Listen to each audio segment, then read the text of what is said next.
Thanks for finding us once again on Fox 54 Plus and Fox54.com. This is the Weekend Review. I'm your anchor, Kenesha Dees. We are on the cusp of a whole new month, and this week brought in the Memorial Day weekend, putting us on the cusp of summer. We'll bring you along to Lake Gunnersville to take in the sun.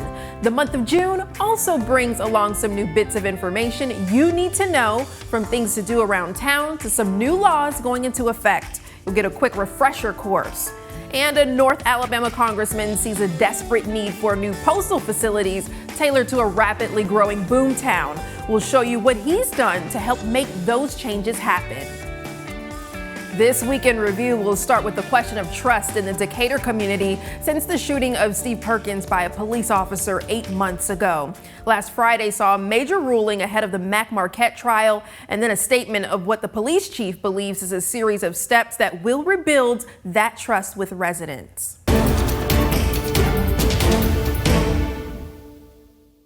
A judge has made a ruling on a gag order hearing ahead of the Mac Marquette trial.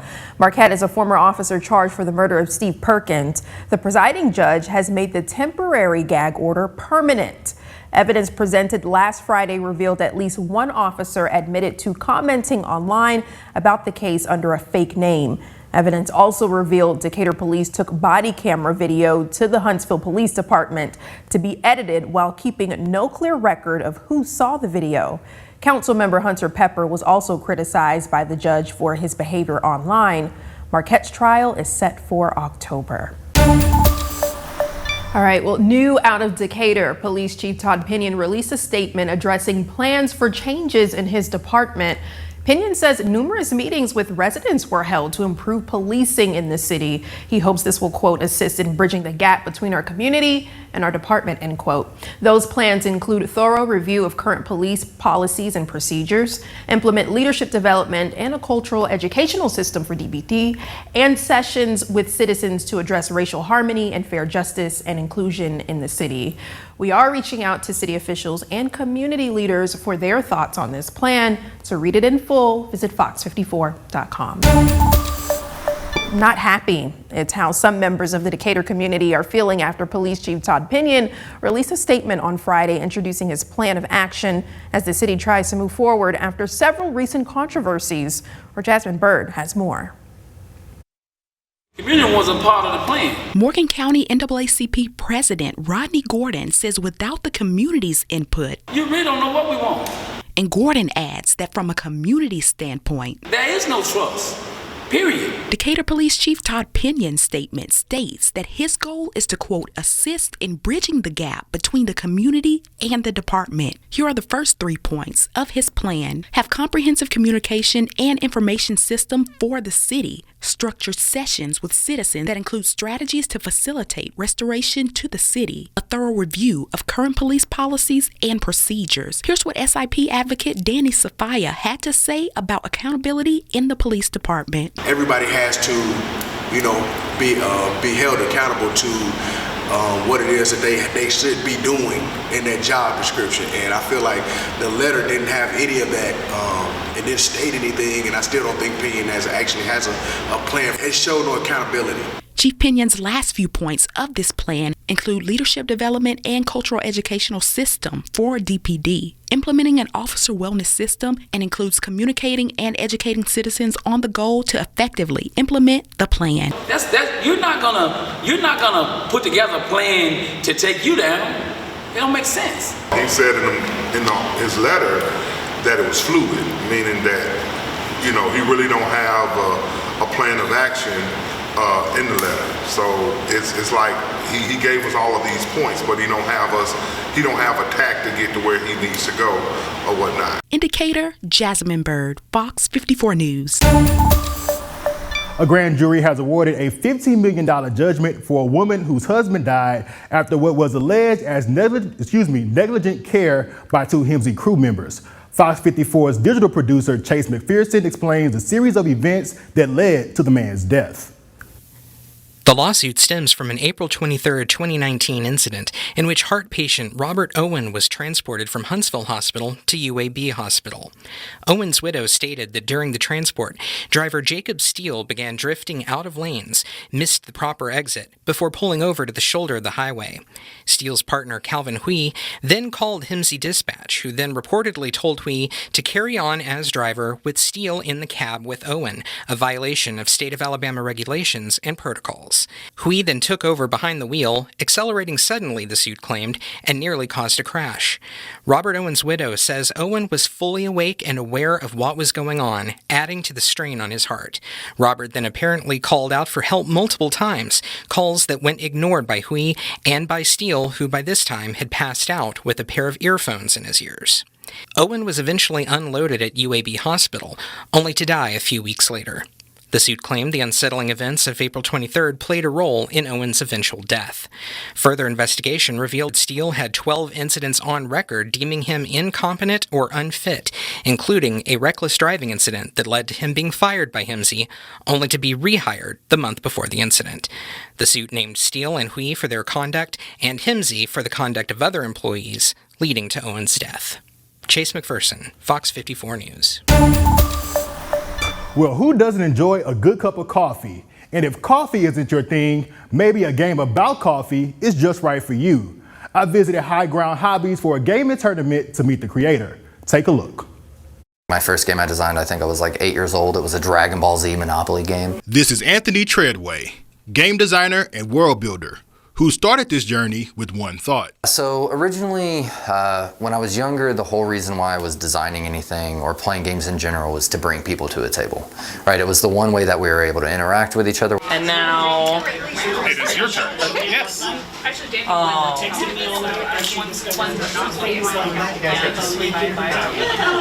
go ahead and draw a shenanigans card. So Brewing Shenanigans came about because I wanted to start my own LLC to publish everything that I was creating, because everything's connected. The game is called Brewing Shenanigans, and as the name suggests, coffee is being served. So Brewing Shenanigans is a coffee-themed board game that plays like a card game. So it's the same board every time, same cards every time. Each player starts with 3 tools. So they'll have a tampon portafilter, a steaming pitcher, and a siphon.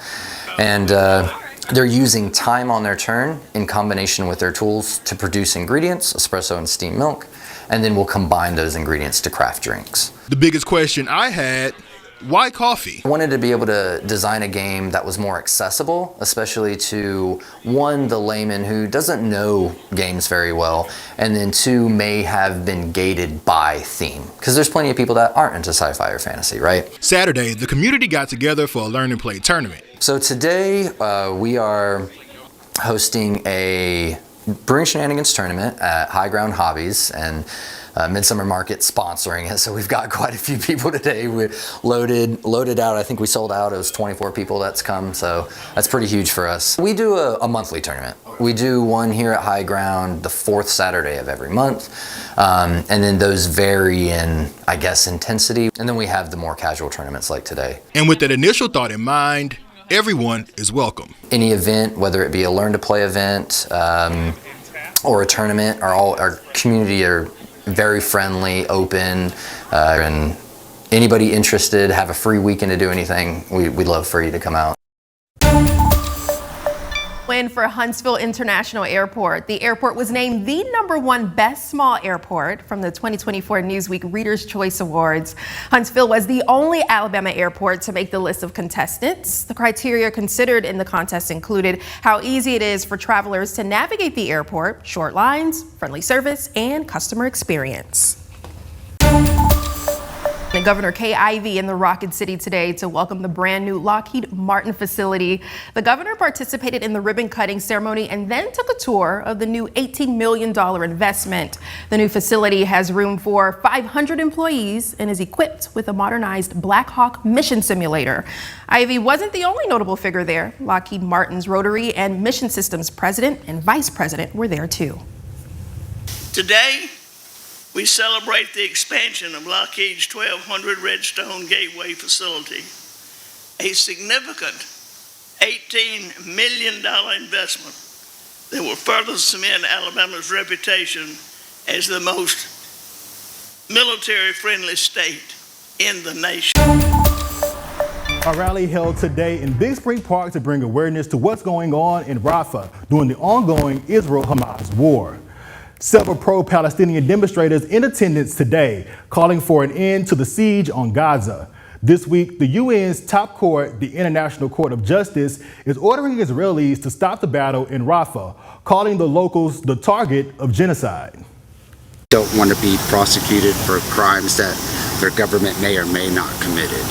You know, they're citizens, they're living just like us. They want to live a normal life. They want to work, raise their kids. And it's just sad. It's really sad seeing all the atrocities that they're going through right now.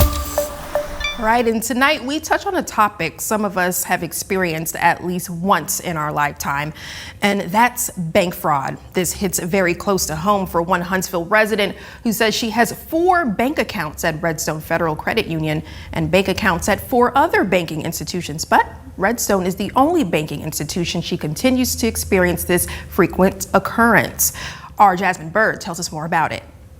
I've really been experiencing a lot of fraudulent activity on my accounts, and I do have several accounts with Redstone. Huntsville resident Jessica Fortune Barker says she faces this situation at least 3 to 4 times a year. It's not happening on just one account. I'm at the point that it's frustrating, but when I reached out and I said something on social media, the overwhelming response of other community members who also are impacted by the same thing causes me alarm. Redstone Federal Credit Union Vice President of Security and Investigations, Jonathan Kirby, shares that sometimes when it comes to these fraudulent acts, Redstone isn't to blame, but data breaches of other merchants can be a major cause. Well, card fraud is always an issue because you hear about merchants that may not secure their database like they should, or we hear about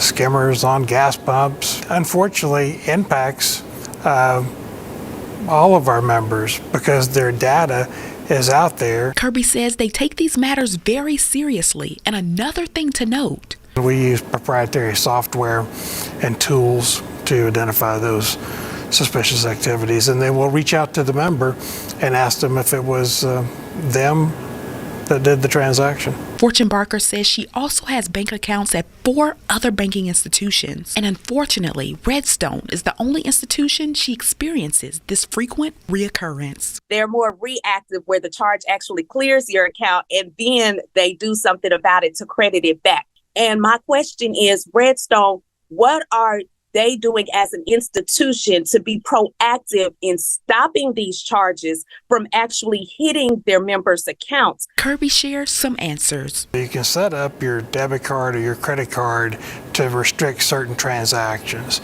So for instance, if you never go online to perform transactions, you can take online off of the available transaction choices. We would encourage people to choose complex passwords. And most importantly, it's really important that people watch their account and make their financial institution aware of any suspicious activity or unauthorized activity. In Huntsville, Jasmine Bird, Fox 54 News.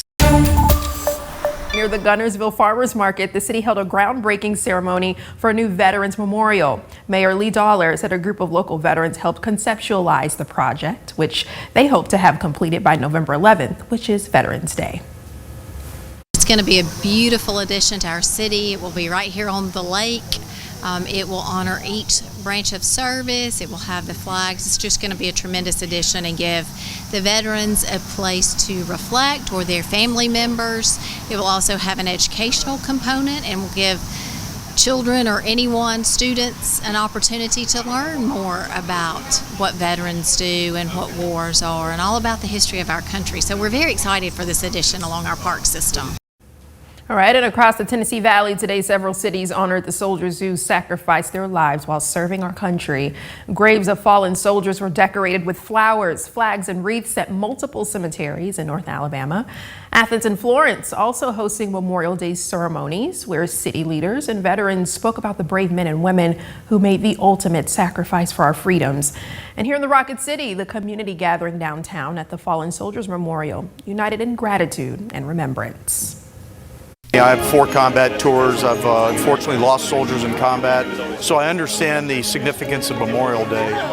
Most veterans do, and most of our community does. This is a very veteran-friendly community. And we would not be here standing here doing this today if it weren't for all those fallen soldiers. The tribute, it's the least we can do to take a little time out of our day to commemorate those who have died for us.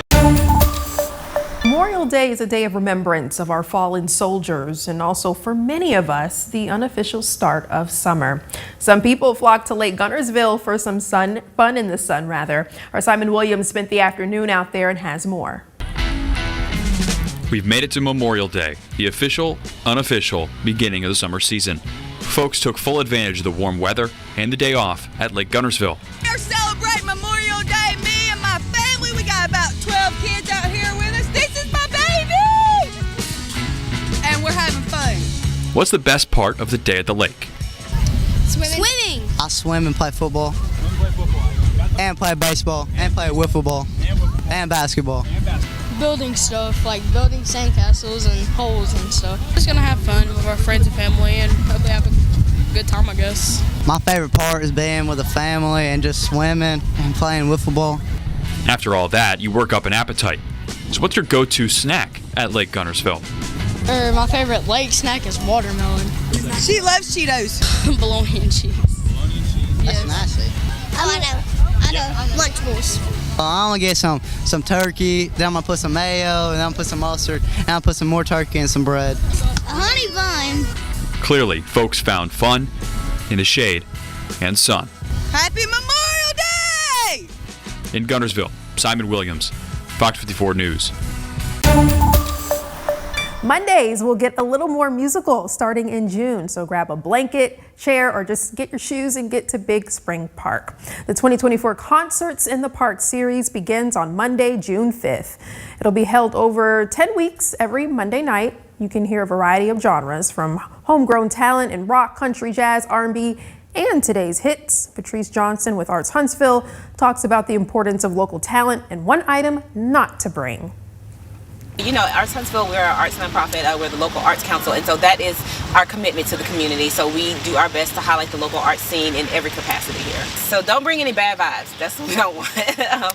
But you can bring your pets. Everybody always asks about that. So definitely you can bring your pets out. You can bring picnics, you bring your chairs, you know, things like that. You're not allowed to have tents out. But, you know, just come out. You can have a good time.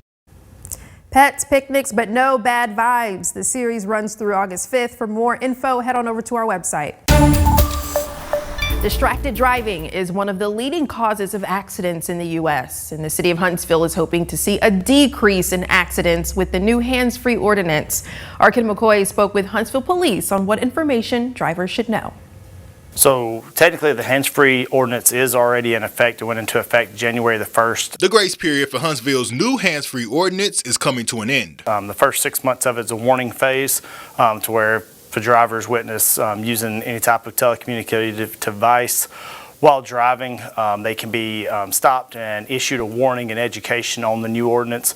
As of July 1st, that will change and they can actually be cited. Questions about what hands-free includes has been the main concern of drivers. Traffic Officer Charles Nix explains. So any telecommunicative device is any device that can uses digital data to send, receive, any type of message, video, audio, anything of that nature. So essentially cell phones, tablets, laptops, GPS devices, anything that could distract you while operating a vehicle. Concerns about other things that use your hands, like eating while driving, have also come up, which Nick shares wouldn't fall under this category. As far as eating food, that type of stuff, it does not fall under the new city ordinance.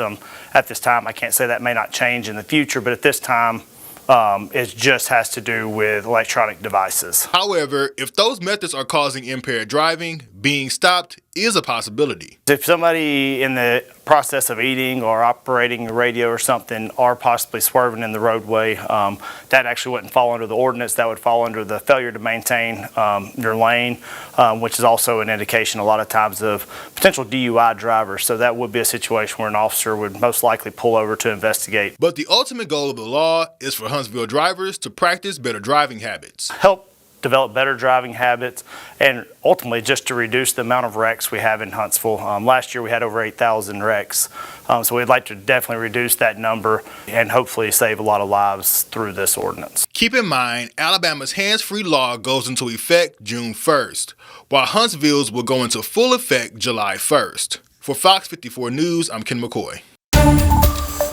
Congressman Dale Strong wrote a letter to Postmaster General Louis DeJoy this week, asking for help in solving the issue of what he calls an inefficient and overburdened mail system affecting customers in North Alabama. Fox 54's Jake McPherson, he reports.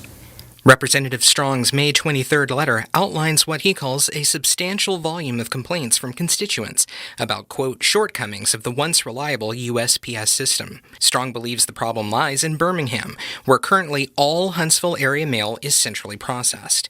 Huntsville once had its own production and distribution facility, but it was closed in 2011 during a post office consolidation effort.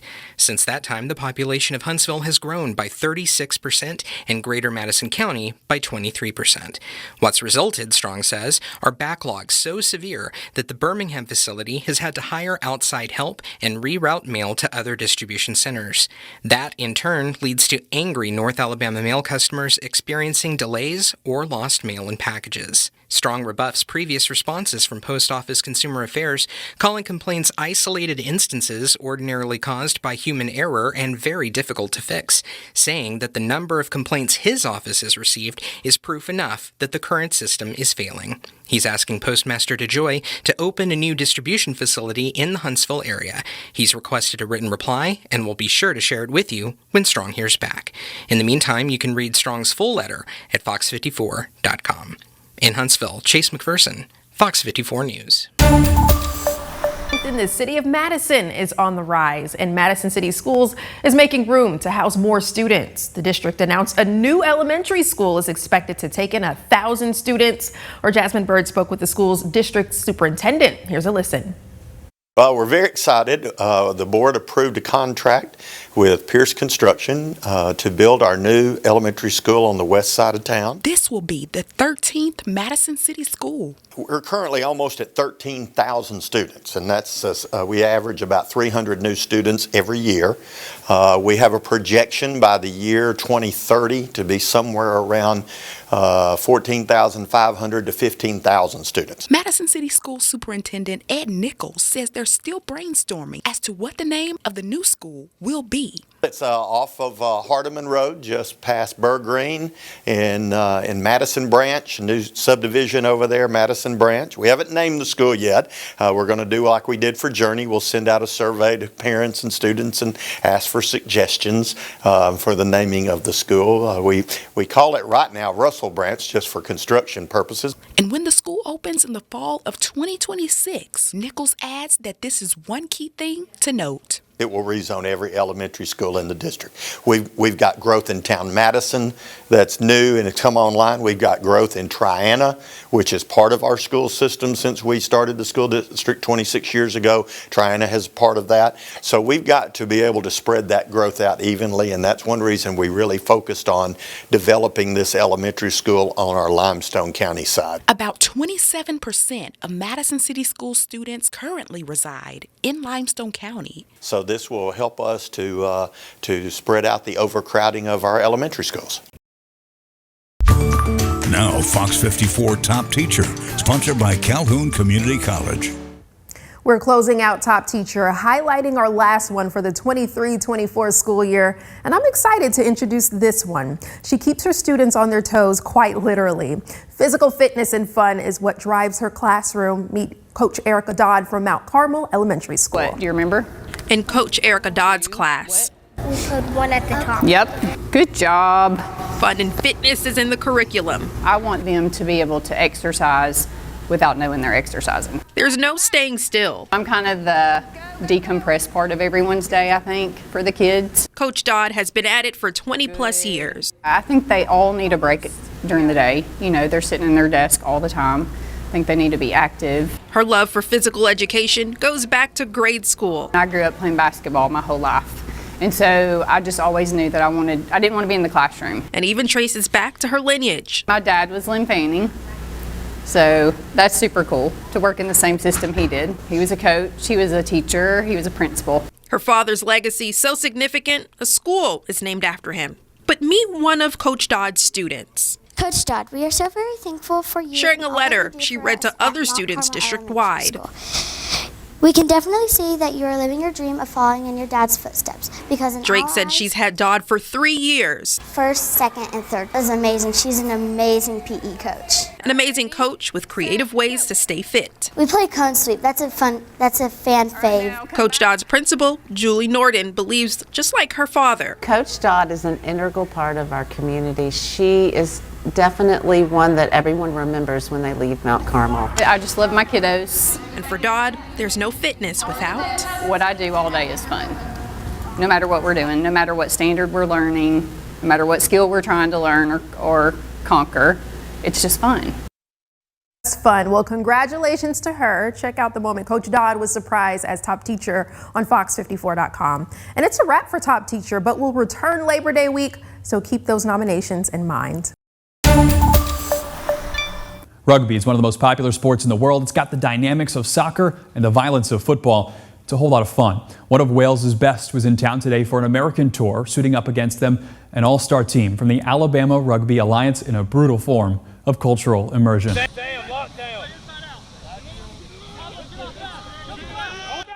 About 7,000 people live in the village of Kenfig Hill, about 30 miles west of the Welsh capital city Cardiff. But rugby runs deep there. Kenfig Hill RFC has been rugging since 1897, and they compete in the third tier of Wales rugby leagues. About every 4 years, they make a big international trip, and this time, Huntsville found its way on the itinerary. I started talking to Huntsville Rugby Club just before COVID because I've had a real big passion for a long time in getting Alabama on the touring map. We're using this as a big vehicle for sending a massive promotion to the UK and European rugby scene to say, get to Alabama. This place has got the merit to be one of the most welcome hosting experiences you can have. Suiting up against the Kenfig Hill Mules, the Alabama Rugby Alliance, an all-star team from clubs around the state. They're totally expecting us to blow us out, and they very well may. Cheney Wells and Scott Terrell with the Huntsville Rugby Club helped get the game together. It's a pretty brutal immersion into another culture, but that's what makes it rewarding.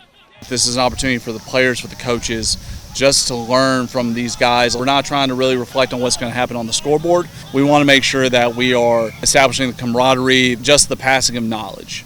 It's an opportunity that you don't get very often. And what happens with these you play this kind of caliber match, or you play in this kind of select environment, you take that and you bring that back to your home club. It just grows off of that. And that's really what we want to do, is evolve rugby in the state of Alabama. The Welsh won the match, 45-24. It showed what the sport looks like at some of its most serious levels, and also showed the corners of the world where it's up and coming, like here in the Rocket City. Coming down to see you guys, it's been an amazing experience so far. Bit of cold beers, lovely weather, and a great bunch of boys. Bigger than what we thought, I'll be honest. The rugby in America is starting to come on a lot more, and I think coming out here to have an experience playing bigger, fitter, faster boys, it's just obviously good. So obviously just travelling, seeing other cultures, just meeting other people and making new friends, really.